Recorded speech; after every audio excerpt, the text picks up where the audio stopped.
మన జీవితం బాగుంది అనుకున్నా, బాగా లేదు అని అనుకున్నా, దేని మీద ఆధారపడి ఉంది అనంటే, మన మైండ్‌లో రన్ అవుతున్న ఆలోచనలు, నమ్మకాలు. మీ మైండ్‌లో రన్ అవుతున్న ప్రతికూల ఆలోచనలు అంటే నెగెటివ్ థాట్స్, కోపం, భయం, బాధ, ఈర్ష్య, jealousy, overthinking, self doubt, stress, pressure, blamings, complaints, judgements, relationship problems, financial issues ఇలాంటివి నెగెటివ్ థాట్స్ మైండ్‌లో రన్ అవుతున్నాయి అంటే, ఎనర్జీ అంతా వేస్ట్ అవుతుంది. గతంలో జరిగిన ప్రాబ్లమ్స్ రిలేషన్‌షిప్ పరంగానైనా, ఫైనాన్షియల్ పరంగానైనా ఈ క్షణం కూడా మీ మైండ్‌లో రన్ అవుతున్నాయి అంటే, ఈ రోజుకు సంబంధించిన కొత్త జీవితాన్ని ఎలా అట్రాక్ట్ చేయగలుగుతారు?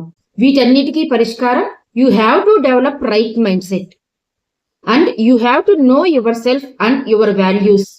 ఈ సమస్యలన్నిటిని అర్థం చేసుకొని, నేను బయటపడాలి అనుకున్న ఆ క్షణం నుంచే మీ జీవితం మారటం స్టార్ట్ అవుతుంది. మీకు ఇటువంటి రైట్ మైండ్ సెట్ గురించి కంప్లీట్ హ్యాండ్ హోల్డింగ్ గైడెన్స్ కావాలి అని అనుకుంటే, నేను మీకోసమే my name is Vijay Gauri. I am a mind set coach for women. డిస్క్రిప్షన్‌లో ఇచ్చిన నా వాట్సాప్ నంబర్‌కి మైండ్ సెట్ అని మీరు మెన్షన్ చేయండి. మా టీమ్ మీకు కాంటాక్ట్ అవుతుంది.